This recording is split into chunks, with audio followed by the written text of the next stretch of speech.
Hey everybody, welcome back to our chapter book read-along of Harry Potter and the Sorcerer's Stone by JK Rowling. So, we are on the second half of chapter 10, Halloween. And I think we're going to get to the actual Halloween now. So, let's do a quick review. So pause the video and review what we've read so far with those who you're watching this with. And here goes my quick review. Harry Potter is the boy who lived. He survived an evil dark wizard, Voldemort, when he was just a baby. Sadly, his parents passed away, and so he had to live with his muggle, non-magical, aunt, uncle, and cousin, the Dursleys. They were not nice people. Still aren't. But Harry learned on his 11th birthday that he was a wizard, and he was accepted to Hogwarts School of Witchcraft and Wizardry. He went with Hagrid to Diagon Alley, they went to Gringotts Wizard Bank, and then all the stores to get all of his supplies for school. He rode the Hogwarts Express to Hogwarts and now is in school there. He met many friends, Ron Weasley, Hermione Granger, Neville Longbottom, as well as some enemies, Draco, Crabbe and Goyle, and Professor Snape is not on his side either. But we know that he has a lot going on. So he just became the Seeker of the Quidditch team. And we're going to see what happens with that. Oh, did I mention that there's a three-headed dog guarding something in Hogwarts? Maybe we'll see more about that as well. But let's continue with Chapter 10 of Harry Potter and the Sorcerer's Stone, Halloween. Perhaps it was because he was now so busy, what with Quidditch practice 3 evenings a week on top of all his homework. But Harry could hardly believe it when he realized that he'd already been at Hogwarts for 2 months. The castle felt more like home than Privet Drive had ever done. His lessons, too, were becoming more and more interesting now that he had mastered the basics. On Halloween morning, they awoke to the delicious smell of baking pumpkin wafting through the corridors. Even better, Professor Flitwick announced in Charms that he thought they were ready to start making objects fly, something they had all been dying to try since they'd seen him make Neville's toad zoom around the classroom. Professor Flitwick put the class into pairs to practice. Harry's partner was Seamus Finnegan, which was a relief because Neville had been trying to catch his eye. Ron, however, was to be working with Hermione Granger. It was hard to tell whether Ron or Hermione was angrier about this.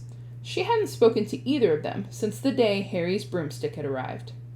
"Now, don't forget that nice wrist movement we've all been practicing," squeaked Professor Flitwick, perched on top of his pile of books as usual. "Swish and flick. Remember, swish and flick. And saying the magic words properly is very important too. Never forget Wizard Bruffalo, who said S instead of F and found himself on the floor with a buffalo on his chest." It was very difficult. Harry and Seamus swished and flicked, but the feather they were supposed to be sending skywards just lay on the desktop. Seamus got so impatient that he prodded it with his wand and set fire to it. Harry had to put it out with his hat. Ron, at the next table, wasn't having much luck. "Wingardium Leviosa!" he shouted, waving his long arms like a windmill. "You're saying it wrong," Harry heard Hermione snap. "It's Wingardium Leviosa. Make the gar nice and long." "You do it then, if you're so clever," Ron snarled. Hermione rolled up the sleeves of her gown, flicked her wand, and said, "Wingardium Leviosa."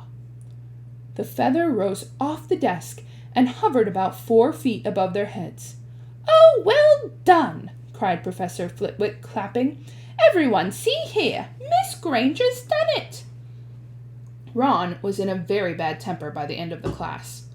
It's no wonder no one can stand her, he said to Harry as they pushed their way into the crowded corridor. She's a nightmare, honestly. Someone knocked into Harry as they hurried past him. It was Hermione. Harry caught a glimpse of her face and was startled to see that she was in tears. I think she heard you. So? Said Ron, but he looked a bit uncomfortable. She must have noticed she's got no friends. Hermione didn't turn up for the next class and wasn't seen all afternoon. On their way down to the Great Hall for Halloween feast, Harry and Ron overheard Parvati Patil telling her friend Lavender that Hermione was crying in the girls' toilets and wanted to be left alone. Ron looked still more awkward at this, but a moment later they had entered the Great Hall, where the Halloween decorations had put Hermione out of all of their minds. 1,000 live bats fluttered from the walls and ceiling, while 1,000 more swooped over the tables in low black clouds, making the candles and pumpkins stutter. The feast appeared suddenly on the golden plates, as it had at the start of term banquet. Harry was just helping himself to a jacket potato when Professor Quirrell came sprinting into the hall, his turban askew and terror on his face. Everyone stared as he reached Professor Dumbledore's chair, slumped against the table, and gasped, "Troll in the dungeons! Thought you ought to know." He then sank to the floor in a dead faint. There was an uproar. It took several purple firecrackers exploding from the end of Professor Dumbledore's wand to bring silence. "Prefects," he rumbled, "lead your houses back to the dormitories immediately." Percy was in his element. "Follow me! Stick together, first years! No need to fear a troll if you follow my orders. Stay close behind me now. Make way, first years coming through. Excuse me, I'm a prefect." "How could a troll get in?" Harry asked as they climbed the stairs. "Don't ask me. They're supposed to be really stupid," said Ron. "Maybe Peeves let it in as a Halloween joke." They passed different groups of people hurrying in different directions. As they jostled their way through the crowd of confused Hufflepuffs, Harry suddenly grabbed Ron's arm. "I've just thought. Hermione." "What about her?" "She doesn't know about the troll." Ron bit his lip. "Oh, all right," he snapped, "but Percy better not see us." Ducking down, they joined the Hufflepuffs going the other way, slipped down a deserted side corridor, and hurried off toward the girls' toilets. They had just turned the corner when they heard footsteps behind them. "Percy!" hissed Ron, pulling Harry behind a large stone griffin. Peering around it, however, they saw not Percy, but Snape. He crossed the corridor and disappeared from view. "What's he doing?" whispered Harry. "Why isn't he down in the dungeons with the rest of the teachers?" "Search me."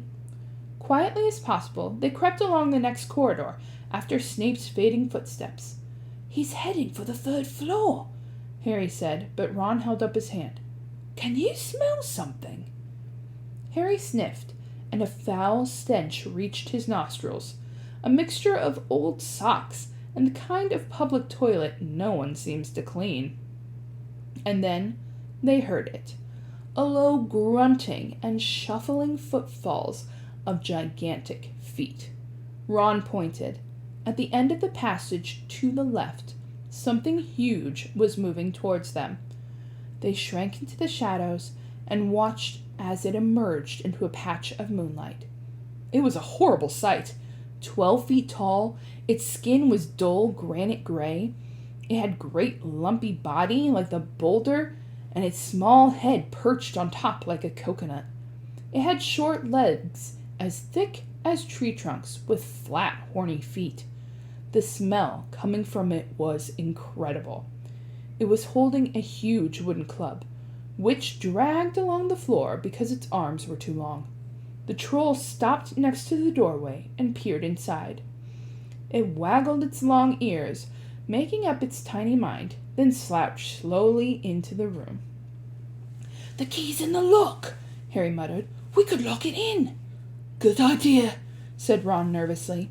They edged towards the open door, mouths dry, praying the troll wasn't about to come out of it.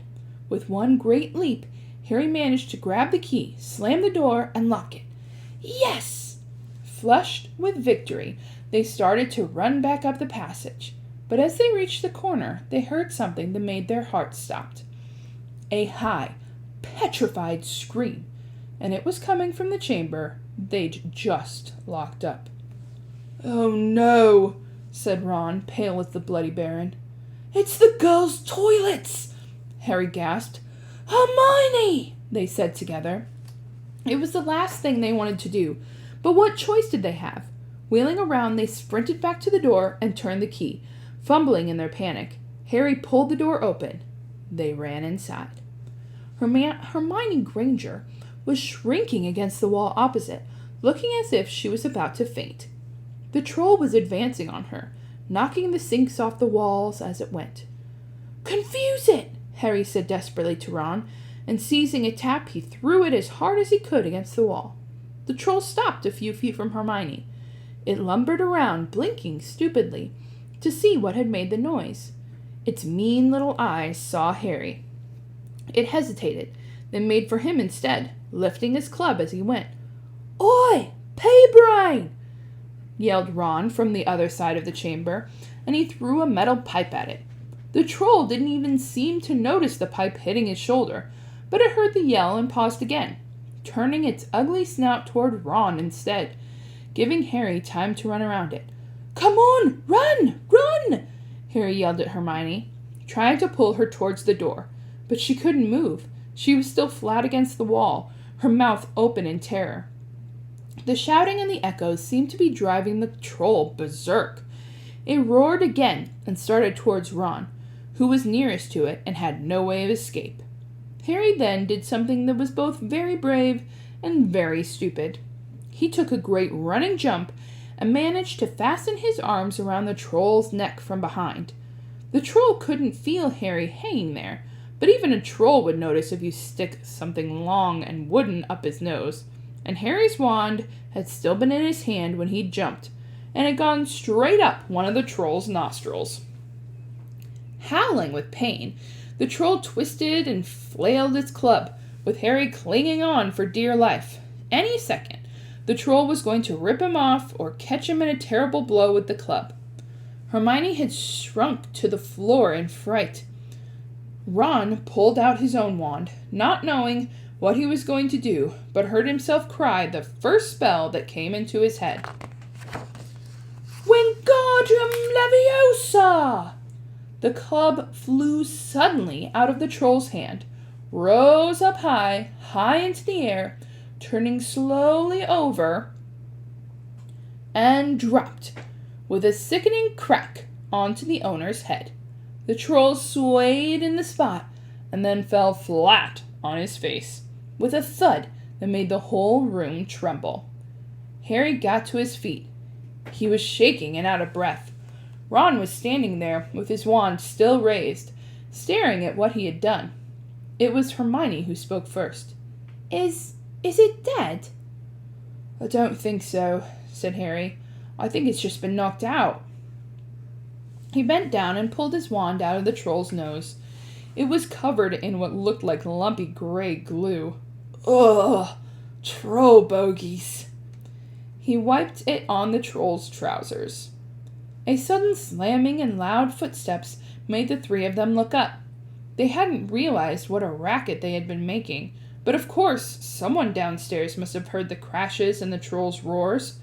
A moment later, Professor McGonagall had come bursting into the room, closely followed by Snape, with Quirrell bringing up the rear. Quirrell took one look at the troll, let out a faint whisper, and sat quickly down on a toilet, clutching his heart. Snape bent over the troll. Professor McGonagall was looking at Ron and Harry. Harry had never seen her look so angry. Her lips were white. Hopes of winning 50 points for Gryffindor faded quickly from his mind. "What on earth were you thinking of?" said Professor McGonagall, with cold fury in her voice. Harry looked at Ron, who was still standing with his wand in the air. You're lucky you weren't killed. Why aren't you in your dormitory? Snape gave Harry a swift, piercing look. Harry looked at the floor. He wished Ron would put his wand down. Then a small voice came out of the shadows. Please, Professor McGonagall, they were looking for me. Miss Granger? Hermione had managed to get to her feet at last. I went looking for the troll because I thought I could deal with it on my own. You know, because I've read all about them. Ron dropped his wand. Hermione Granger telling a downright lie to a teacher? If they hadn't found me, I'd be dead now. Harry struck his wand up his nose, and Ron knocked it out with his own club. They didn't have time to come and fetch anyone. It was about to finish me off when they arrived.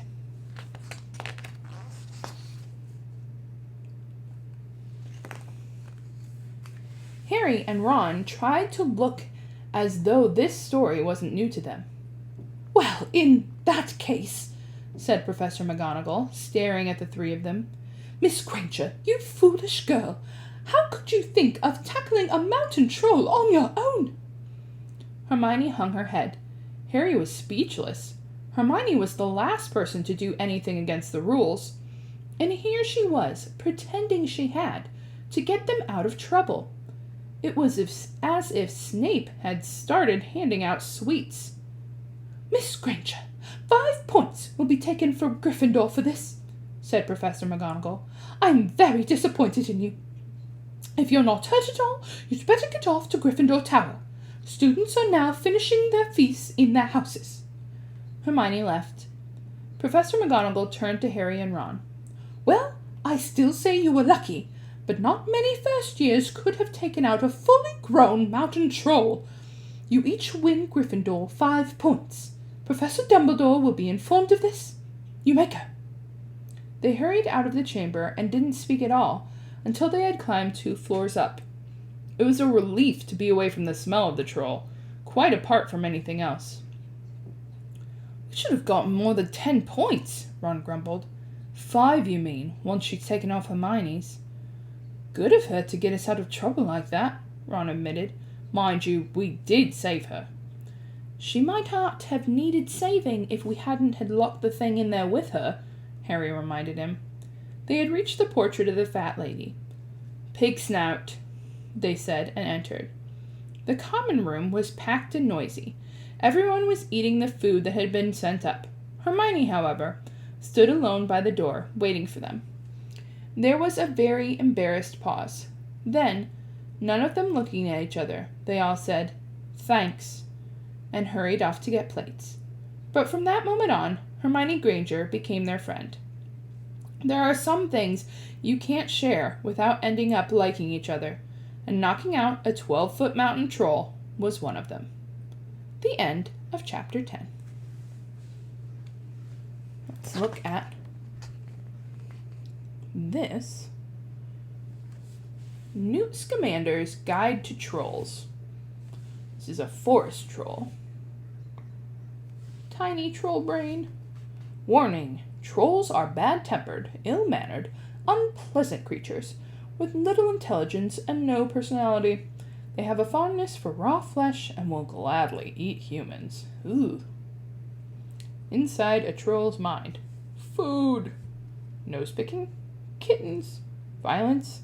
Keep thinking it's Tuesday. A mountain troll. Height 12 feet. Trolls are characterized by their large size and prodigious strength. They possess thick skin, often covered with horny growths or cobbles, which litter the floor of troll caves. A troll clegg and a troll wig, often found hovering above trolls, feed on troll earwax. Gross. I hope you enjoyed this chapter. I thought it was one of my favorites. And now it's time to do some discussion questions. Let's do it. All right. What does Ron do that is not very nice to Hermione? he says some mean words, doesn't he? And we remember that even when we're frustrated with people, we should not say those mean words. Because it really hurt Hermione. And she ended up skipping classes and crying in the bathroom. It wasn't good. So, what day is it? It's the chapter title. Halloween! What were some of the cool things at the feast at Halloween? Let me get that back open. I particularly enjoyed the floating pumpkins. I thought that was so cool.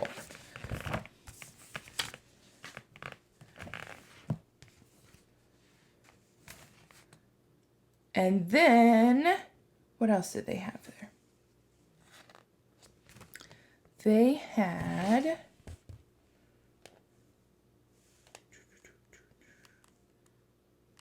thousand live bats fluttering from the walls and ceiling, and they swooped over the tables, and they had all the pumpkins they could muster. And they had lots and lots of food, just like their start of the term feast. Pretty cool. All right, what happened that scared the students and broke up the feast? A troll! A troll in the dungeon. It's not good. But why did Harry Potter and Ron Weasley go to the dungeons? There's a troll there. Why'd they go? Well, they learned that Hermione was down there in the girls' bathroom and didn't know about the troll. She could be in danger and she could get hurt if she didn't know what was happening. So, what do Harry and Ron do? They sneak out of the group and go to warn her, right? Well, they thought they were pretty smart and they locked the troll in a room, not knowing that it was the girls' bathroom. Look at that. And then they had a fight with the troll, in which Ron used a spell and knocked him out. What does Hermione say at the end of the chapter to the teachers?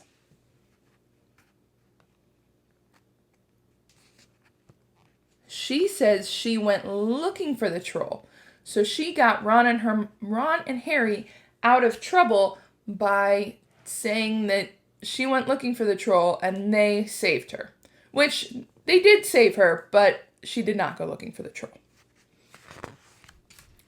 So they become friends after that, which is pretty cool. I like how it says that you don't survive something like a 12-foot mountain troll and not become friends afterwards.